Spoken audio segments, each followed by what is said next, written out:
Okay, Alex Bregman is a Cub. It sucks. It has sucked for a week. 5 year 175.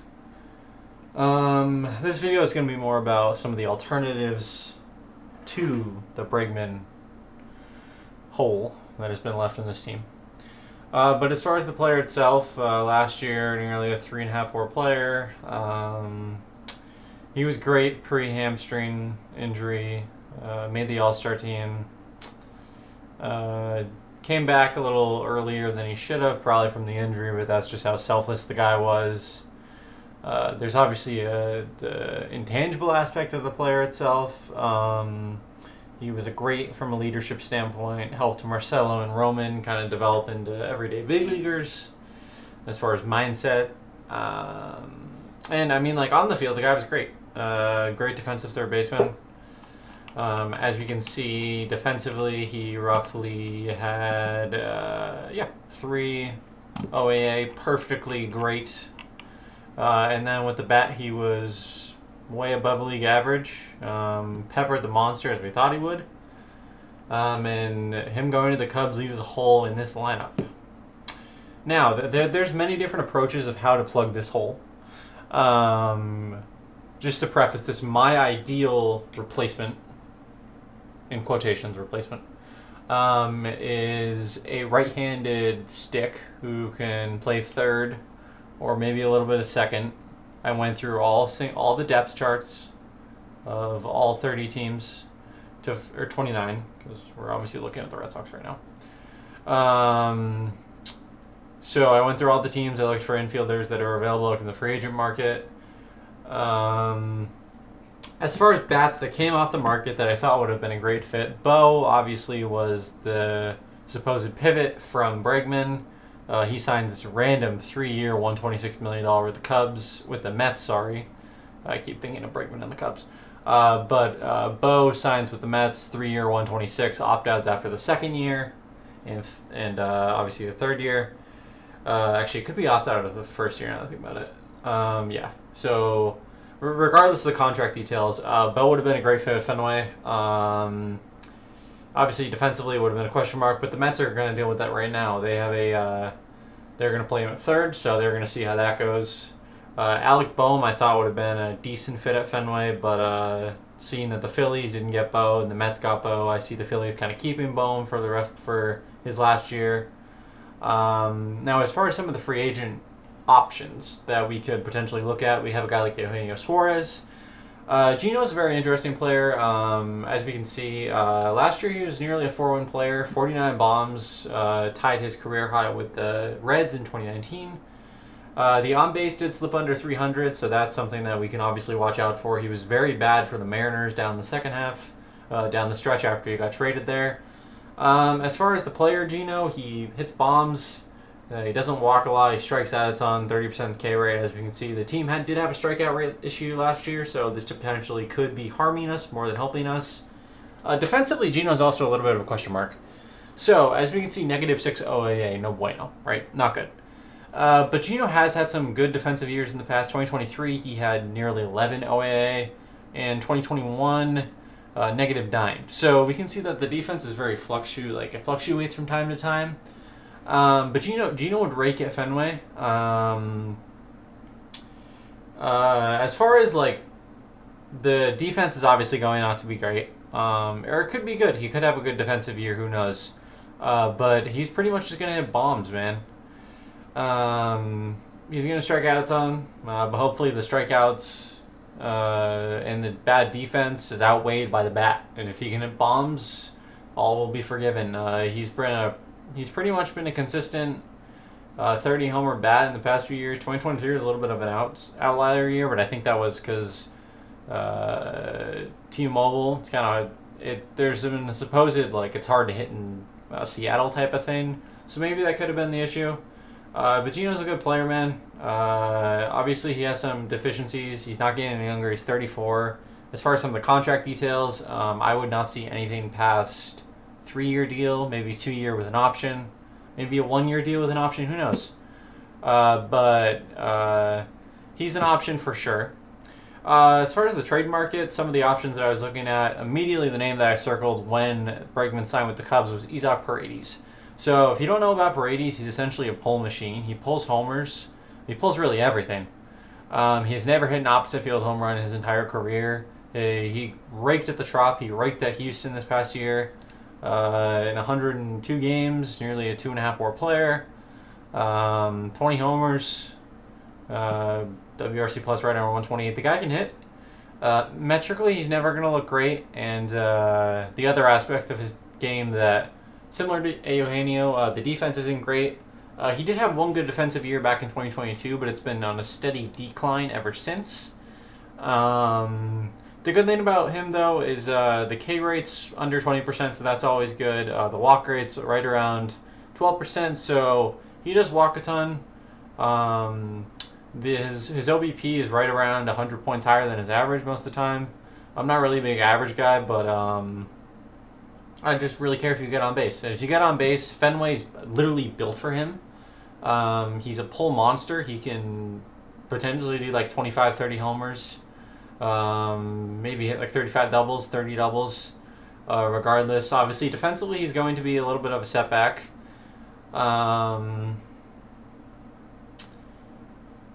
But yeah, man. Paredes is kind of the name that I target personally. Real quickly, because I did want to touch on it. Obviously, in-house, if we do not pull off a trade, which I likely think we will pull off a trade, it just depends on who it is. Marcelo's great, man. Marcelo is he's going to be great defensively. Last year at third, he had 2 OAA, which is perfectly fine. He's above league average. With the bat, it was a little question mark. The big thing about Marcelo is injuries. He only played 44 games last year. He got called up in May. He missed the rest of the year with a hand injury. The one thing that we did watch out for was the K rate. The K rate was around 30%. The walk rate was 6%, which obviously isn't great. But Marcelo, he's a good player, man. Defensively, he's going to be great, as I mentioned previously. The bat's going to be a work in progress. He can figure it out. The big thing with him is injuries. So if we end up not finding a trade partner, man, like I would be fine if Marcelo is my opening day third baseman without a doubt. Going back to Paredes a little bit, as far as what the Astros' needs are, as we can see, their current opening day left fielder, Zach Cole, he was actually pretty good in a limited sample size, 142 WRC plus. But the K rate was kind of out of control, so he's going to be a young player who's going to develop. In center, they have Jake Myers. So Duran could be on the move. Obviously, Jarren Duran, great ball player. He's going to be, I'm going to talk about him a lot in this video as far as trade rumors. He's currently slotted as our DH. Left field, he wasn't great defensively last year, to be honest with you. But Duran's a good ball player, man. He was in trade rumors a ton. He could still get traded. Who knows? He's a good ball player. So if Houston's looking for an outfielder potentially, maybe Duran's included in that. They're also going to want some controllable starting pitching. That could be someone like Brian Bayo. I mean, he's currently slotted at the 4 slot, which is actually pretty good for him. But obviously, it could be a young starting pitcher like we've seen, Tolley early, someone along those lines, someone with a really high potential upside. I see us holding on to Tolley more, but early could be on the movement. Who knows? We could even move Tolley. It's kind of been a question mark. If they want a guy with potential upside who's been hurt, Cutter Crawford is a great, or Patrick Sandoval, sorry. He's a good option. I mean, he could be an option for him. Cutter Crawford, as I mentioned earlier, that could be an option. And I mentioned earlier that the Bo signed the massive deal with the Mets, so that creates kind of a logjam at third and the infield as a whole. I'm going to look at guys like Vientos and Beatty. Vientos, he's a right-handed hitter, but last year it wasn't great. He's pretty horrible defensively, -7 OAA. He's never been good defensively. That's the kind of the scary thing. His K rate's 25%. He doesn't walk a ton. Down year last year. He's kind of a question mark player. He's a guy who did it 30 bombs nearly 2 years ago. Well, almost 30 bombs, 27. But he's a guy who I wouldn't like as my everyday third baseman, to be honest with you. However, his counterpart, Brett Beatty, did have a great year last year. Beatty was nearly a 2.5 WAR player, 111 WRC plus, 18 bombs. He is a lefty, which kind of, again, it's not the end of the world if we do sign a lefty, but lefties aren't really. If you look at our lineup here, we have a lot of lefties, to be honest with you. And I would be more comfortable with a righty stick. Contreras is great, but if we added one more little righty stick who can potentially play third or second, I'd feel much more confident. But then again, man, Beatty's a good player. He was actually good defensively last year, above average. Metrically, he looks great. And I feel like he could maybe slot with us. I know there was a report by John Heyman earlier today saying that potentially Beatty will be a util role for them, which, I mean, if he is good for them, you have a good ball player. He was a top prospect a few years ago. It just took him a few years to figure it out. Yeah, Vientos, like I mentioned earlier, I don't really want Mark Vientos. Again, there's power upside for sure. Even though he did have it down last year, he nearly had 20 bombs, so like that's something. But the sub 300 on base, not a huge fan of. Defensively, again, he's pretty bad. And then our final kind of option here that I was looking at is a guy like Matt Shaw. Preferably, I want someone who is proven at the big league level that they can hit and can play third or second. That's why Paredes or Suarez lines up perfectly for me. I feel like that's a guy that can hit. They can hit. So that's a guy that I would look at, maybe to obviously Paredes is the guy that I would want personally. But a guy like Matt Shaw, man, top prospect for the Cubs. There's some question marks with Shaw's game. Last year he wasn't great defensively. However, he was good with the bat on the at the later half. As we can see, post All-Star, he had pre All-Star. He struggled when he first came up for sure, nearly a sub 600 OPS.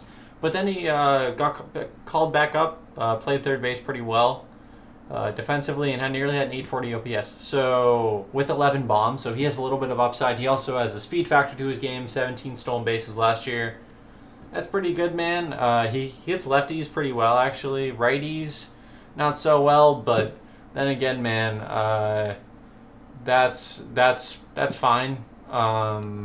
Again, this is like an option if we have no more potential options. Maybe the Cubs are looking for a place for Matt Shaw to go because obviously Bregman. I don't think they'd move Horner. But he's a guy. He's a solid player. The K rate was right around 22%. I know I saw a tweet recently that it's 25% on some accounts, which I don't really know how accurate that is or which number to trust necessarily. The walk rate's sub 10%.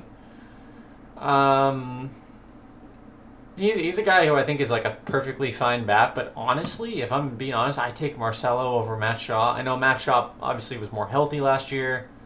Marcelo's going to run a little bit this year, which is awesome. There's definitely a speed element to his game. Obviously, he didn't steal many spaces in the minors, but he's a good Batman.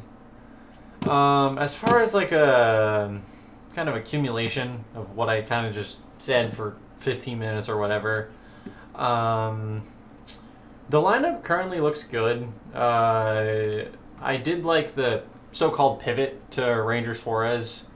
As far as a WAR standpoint, Ranger was right around 4 F4 last year. Brady, as we can see, right around 3.5. So we did kind of replace that if we're like using pure probability of how good they were last year. The rotation's looking good. I'm curious to see what we do with the trade market, but I am a big Isaac Paredes guy right now. I really want him as in the Sox uniform. He's going to be a pull monster. He's going to be good. Like I think a Paredes deal would be much worth it if we can clear out the outfield logjam a little bit. Depending on what the Astros need. Again, I'm not really big into like trade values and stuff, but I just figured I'd look at some bats who could potentially fill the Bregman hole. Obviously, you can't replace what he did, but if you can replace it in the aggregate, potentially, you could. If we did sign a guy like Paredes, it would likely move Marcelo over to second, which he played second a little bit last year, 57 innings, right around 1 OAA. So he was above average defensively. That's the nice thing about Marcelo. He can move around the infield a little bit. The big thing is the health. If he can stay healthy, cool. If he can't, it's going to be obviously a question mark. The other aspect of Marcelo that I don't think a lot of people are considering is Trevor Story last year. If we pull up his Savant real quickly, defensively he was actually horrible. -9 OAA. The range was dreadful. And I think it's just because he's getting older. He's 33 at this point. If you could potentially move Marcelo back to short, and then you moved Story to second base. He did it in 2022 with Xander. So potentially that could be something as the defense is worsening throughout the year. You could move Marcelo to short and Story to second. And if you had Paredes at third, man, I'd feel confident about this lineup. Regardless of how we're looking at it, this lineup is pretty lined up well. I think there's really high upside for this team next year. We have depth. Our bullpen, I think we still need to sign probably like one more lefty. I look at a guy like Danny Coulomb. Obviously with, let's see. He had 2.30 last year. 55 games for the, I believe it was split between the Twins and was it Rangers? Yeah, it was Rangers. Obviously, he struggled with the Rangers heavily, but this is a guy that I could see as a nice lefty replacement for Justin Wilson. We could re-sign Justin Wilson, who knows? He's currently a free agent, but he did consider retirement. And then there's guys on this team that could participate. Casas, I mean, that's a guy that Casas is a guy who I feel like could he's going to help at the big league level. He's obviously, I don't think we send him down to AAA at any point unless he's super bad. But I think he could DH a little bit, maybe split some time with Massa, which Massa's a whole nother issue. But just getting back to like the Bregman replacement in the aggregate, there are a few options. As I mentioned earlier, Eugenio could be an option if we're really getting desperate. 2 to 3 year deal. I wouldn't go over 3. I wouldn't even go over 2 maybe. Paredes is a guy I'm really highlighting here, and then if we're kind of panicking last minute, Vientos or Beatty is a guy that that I think Beatty obviously would be ideal. I don't like Vientos as a player, but who knows, man? We could tap into something. Regardless, I'm gonna wrap that video up right here, guys. It's kind of a different video. We normally don't do baseball stuff on this channel, but I figured I'd address it a little bit with what we could do to replace Alex Bregman, and kind of figure out this third base, second base thing. One last thing is that Jared Carrabis reported it earlier. Not really reported it, but he brought it up. I think Tyler Milliken did too. 4 of the top 20 ground ball rates last year are in our rotation. We need good infield defense. Last year, that was an issue. If we can find a solid glove, that's why defense is something that we need to prioritize. Izak and Eugenio don't really help that. But it's kind of slim pickings at this point. Bo wouldn't have been much better with third, I don't think. But man, it's going to be interesting to see where this offseason goes. I might do a reaction video of some sort if we do end up signing Paredes or someone else. But yeah, man, that's going to be it for this video. Expect it could be back to some of the, if someone signs, like with the Sox, ideally, I'll probably make a video about it. But if If nothing really happens, then I'll probably do some more horror indie games or something along the lines of Hogwarts Legacy. Something along those lines, man. It's going to be interesting to see where the Sox pivot to in the next few days. I assume they're going to do something within the next few weeks, so keep an eye out for a video. But I will see you guys in the next one. Have a good one.